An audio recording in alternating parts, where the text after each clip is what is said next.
Tesla has just increased the Model 3 long-range price in the US by $500, and this is the second Model 3 long-range price increase in 9 days, so this could be good news. Possibly saying that demand is up for the Model 3, but it could also indicate a slower than expected ramp of the Model 3. Troy says this is because of supply problems caused by the Model 3 production pause and slowdown at the Fremont factory due to the Highland upgrade. And here's the pricing history of the Model 3 in the US. You can see that there was a more significant price increase earlier this month. The previous increase was $1,000, so it was fairly significant. This new one is just $500, but keeping in mind that it comes after a $1,000 increase, yeah, it's a bit more significant. And what's crazy is that a new Model Y long range from Tesla's inventory in the US, including the $7,500 EV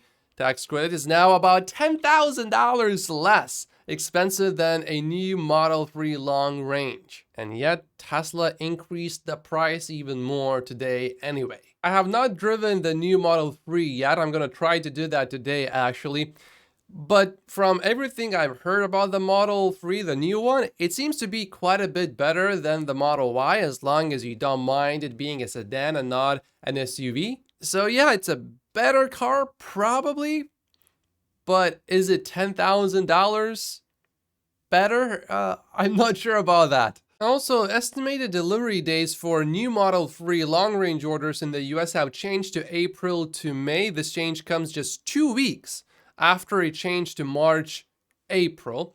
Just 4 weeks ago, dates were January to February. Rear-wheel drive Model 3 still shows February to March though. That makes me think a few things. Number one, either Tesla is actually falling behind its own plans, or demand has increased substantially to create these longer wait times. And given how smooth such a high ramp was, I would be inclined to think that whatever Tesla set for itself, it would actually achieve in terms of the ramp. But at the moment, it is not clear if this is actually bullish or not. James also thinks there's a chance that this is related to supply and not demand. But I think there's also a good chance this could actually be bullish, because think about it. There were so many EV ads during the Super Bowl that maybe Tesla did get some of these people that became interested in owning an EV for the first time, and they realized, oh, the new Model 3, that's a pretty good vehicle. Let's place an order. On the flip side, Troy has been pretty good with short-term predictions related to production, and he's not feeling bullish about this one. But Tesla stock is up, possibly hinting at the fact that the market is taking this news positively, but also everything is up to date, generally speaking, so there's that. There has been a very important development in the $56 billion pay package. Elon and Tesla shareholder who won a verdict last month voting Elon's $56 billion pay package will ask a judge to pause her ruling until an appeal is resolved, according to a Tuesday letter to the court from the shareholder's attorney. This has some implications. So based on a new letter filed yesterday, it sounds like Tesla and Elon Musk will appeal the ruling. Before Elon and Tesla can appeal, the two sides will propose a final order for approval by the judge, which will include a petition for a legal fee. That legal fee, which will be paid by Tesla, is expected to be one of the largest ever, if not the largest legal fee ever paid in history. It could be billions of dollars, and I will be really upset with that one.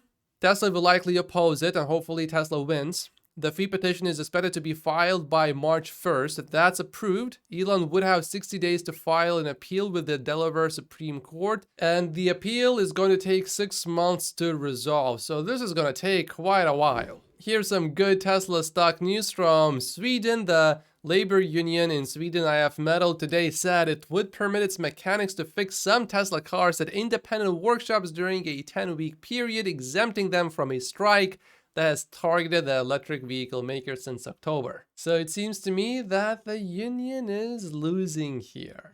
Morgan Stanley just released a new note, and I think there are a few important takeaways from it. Adam Jonas writes, just back from easily the most bearish of our Tesla bull/bear lunches. Some doubted if sales grow at all this year. Most see consensus falling and AI off the table for now. Despite the overall tone at the lunch, we remain overweight, with Tesla stock offering over 80% upside from current levels, which we believe is compelling in proportion to the investment level within our US auto coverage.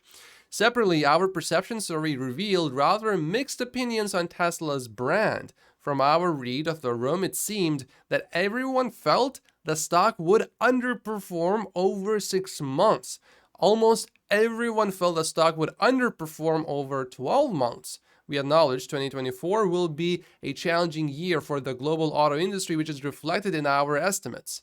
Now, I remember Morgan Stanley putting out a very similar note to this one, where they had one of these bear, bull lunches, and they said that pretty much everyone thought that Tesla stock was going to go down. And that happened when Tesla stock was close to $160. And we know that Tesla stock shot up all the way to almost $300 for a moment. So everyone thought the stock was going to go down, and instead it just went straight up. So think about this. And I'm not saying this will definitely happen, but think about this. If everyone thinks that the stock is going to go down, but it's not going down,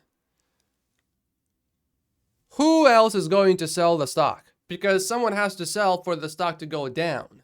If everyone who thinks the stock is going to go down has already sold, and the only people that are left now are the people that think the stock will go up, even though that's, let's say, the minority of the people supposedly, you would think that the stock should go up, unless the people that think that the stock is going to go down start shorting the stock. Then yeah, it can certainly create some downward pressure. The last time Morgan Stanley came out with a note like that, it was very bullish for Tesla stock. I will be curious to revisit this moment maybe 6 or 12 months from now. Anyway, Morgan Stanley remains bullish on Tesla stock with a $345 price target for the next 12 months. Morgan Stanley also published the results of this survey. In general, consumers were split on Tesla's brand perception. A third of the people were positive and a third of the people were negative, while 43% consider Musk's reputation to be important to their overall view of the Tesla brand. The further to the right these bubbles are, the higher the brand perception of Tesla is. And you can see that EV owners, of course, view Tesla really favorably. Probably most of these are Tesla owners anyway. But also hybrid electric owners view Tesla somewhat favorably, although it's not a very high percentage of them, only about maybe 25%. So looking at this, you can certainly make an argument that many people either are not really that aware of Tesla, or they don't really particularly like or dislike Tesla. And older folks that own a gasoline or a diesel vehicle over 65 years of age have a negative perception of Tesla. But younger people, especially male, have a more positive view of Tesla. Also, higher income individuals certainly like Tesla quite a bit more than lower income individuals, 43% versus 78%. And then, of course, the majority of EV owners, 61%, said they perceived Elon Musk's reputation as important to their view of the brand, while ICE vehicle owners placed less relative importance on Elon Musk's reputation in their view of the Tesla brand, which I would view as a positive thing, because that means if Elon says something that offends them, they will still buy a Tesla vehicle if they like a Tesla vehicle. But 44% of them still thought that Elon Musk's reputation is correlated or related to Tesla's reputation as well. Bradford from Halter Ferguson Financial says, absent a recession, we are close to a low in sentiment in Tesla stock. However, with Tesla stock, never underestimate how low the sentiment can really get and how overhyped for some moment the sentiment can get. It's almost never balanced.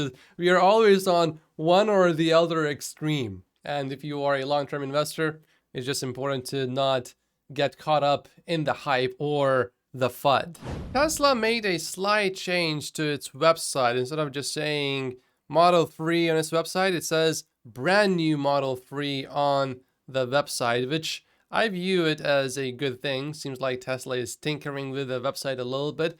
If they are split testing, that would actually be pretty good news, because from my experience running multiple ad campaigns, just tiny small changes can actually end up making big differences to conversion rates. So if Tesla is constantly split testing the website, I think this will increase the sales at least by a little bit.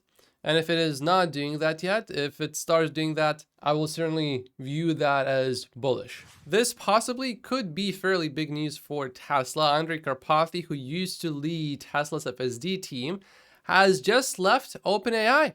He says, first of all, nothing happened, and it's not a result of any particular event, issue, or drama, but please keep the conspiracy theories coming, as they are highly entertaining. Actually, being at OpenAI over the last year has been really great.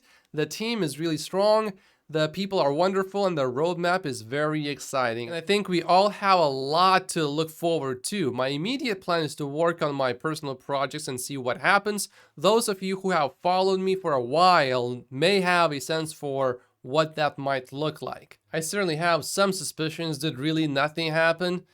Andrej didn't really stay that long over there. And if you remember, there was so much drama with Sam Altman just recently, with him being fired and then he came back. That was so strange. Elon has stated before that Andrej Karpathy will always be welcome at Tesla. And when Andrej left Tesla, I remember hearing something about him possibly wanting to go back to teaching or something like that, but did he do that? He just went to OpenAI. Perhaps there's a good chance that either he's starting his own company or he's joining a new company that will give him a piece of the company. But it certainly would be fun to see Andrej working with Elon Musk again. Maybe he would just join X or XAI. Anyway, this is a developing story and I will keep an eye on this. Does Tesla need Andrej? Certainly not. Would it be a plus to have him back? I think so. Elon personally responded to this story about a person supposedly passing away while FSD was on, but he was intoxicated. So obviously Tesla is definitely not at fault, even if FSD was turned on. But he says he was not on FSD. The software had unfortunately never been downloaded. I say unfortunately because the accident probably would not have happened if FSD had been engaged. Here are a few things that we know about the crash. The person that passed away was a Tesla employee and he was a huge fan of Elon Musk, and his family said that he constantly used FSD beta. The driver's blood alcohol level was 3 times over the legal limit. There was a passenger in the vehicle that survived who said that a driving assist feature was on, but he was also drunk. The car completely burned down and no one could access the log, so therefore we don't know for sure if anything was turned on or not. I'm not talking about FSD beta, I'm talking about an autopilot feature being on possibly at the time of the incident. However, Tesla reported the crash to NHTSA and confirmed that a driver assistance feature had been in use at least 30 seconds before impact. Tesla, though, did not specify which feature, and NHTSA couldn't confirm it either. Red from Electric says, though, that Tesla has had almost 2 years of collaborating with the police. It couldn't tell the police whether FSD beta was involved or not, and yet Elon can now tell the public it was not. He says it's a red flag. But we all know that Tesla is not exactly very good at communicating, and this will not be the first time, and it will certainly not be the last time. I think here one can make an argument that if Tesla did have a PR department, a story like this would not have been published on the Washington Post. Tesla worker killed in a crash may be the first full self-driving fatality, because clearly FSD could not have been on if FSD software was not there. But maybe the Washington Post would have then just run with the story that would have said autopilot was likely on instead of FSD. And certainly this headline from Electric would have been avoided, or at least the use of full self-driving beta would have been avoided. Yesterday I did say that I have a problem with this headline because it implies that FSD beta was turned on for a fact. And while the evidence suggested that, yeah, maybe it was on, it was definitely not definite. And now we just learned that it could have not been on. I think Omar has a pretty good point here. It's possible that this crash may have been caused by the nag. The requirement to Goldilocks touch the wheel enough to be detected but not too much to disengage may have been challenging for someone that's really drunk. This is speculation, but fits the profile. And yeah, when I drive with my Tesla, it's when there's the nag. I disengage it by accident occasionally if I try to make sure that it stays on by just turning the wheel a little bit. You have to be very careful with that. So usually what I do is I just turn up the music a little bit louder, and that solves my issue. It stops it from disengaging. And I think Sawyer has a pretty good point here. He responded to a fierce attack from Fred. Let's assume FSD beta was engaged for a moment. There's one thing I didn't see mentioned with the police evidence that could explain the rolling tire marks. You can press on the accelerator pedal when FSD beta is engaged and the system won't disengage. So it's possible the driver thought he was pressing the brake, but because his alcohol level was so high, 3 times over the legal limit, he might have pressed the accelerator pedal by accident. This is a sad and unfortunate crash, of course. Another thing I saw many people present is the eyewitness testimony. Not only was he drunk, but there's also a possibility that he could have just corroborated the story with the wife, because if he was a good friend of the husband, and the wife obviously is now a widow, some people would think that it would be okay to try to find someone at fault for the husband passing away despite him being drunk. And when it comes to how safe it is to drive a Tesla vehicle when it's on FSD, I think Omar makes the best point. In the United States, there are 1.37 fatalities for every 100 million vehicle miles traveled. Full self-driving beta has driven nearly 795 million miles, so you would expect there to be 11 fatalities if it was no more or less safe than ordinary driving. If the drunk driving incident in the Washington Post article had been FSD beta, it would mean that someone driving FSD beta is about 11 times less likely to die while supervising compared to manual driving of an average car. But now we know that FSD beta wasn't even downloaded, so it's actually even better than that, even in its current form. There was also a comment made from Rohan, who is from Tesla. Nitsa said that a driver assist feature was active in the 30 seconds leading up to the crash, but Rohan later clarified that the report was made to the Nitsa based solely on the passenger's testimony that it was active and not based on any actual data. So looking at just hard data, we don't know if autopilot or cruise control was even on.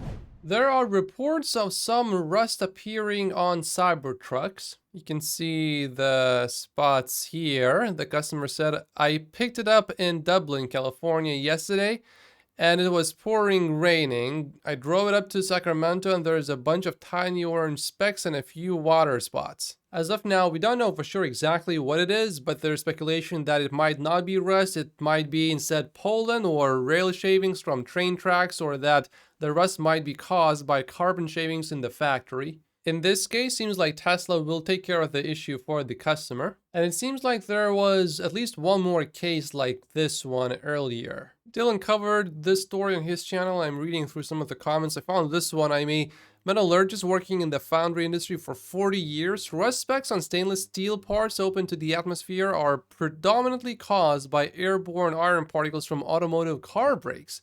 Every vehicle suffers from this and is very visible on white vehicles. Now we know that Tesla is using a special custom alloy, and obviously also Tesla is benefiting from SpaceX's expertise. And obviously Tesla is aware of potential risks, and I'm pretty sure that they have taken certain measures to make sure that it's not actually a problem for customers. Ray posted a recall notice that he got from Tesla.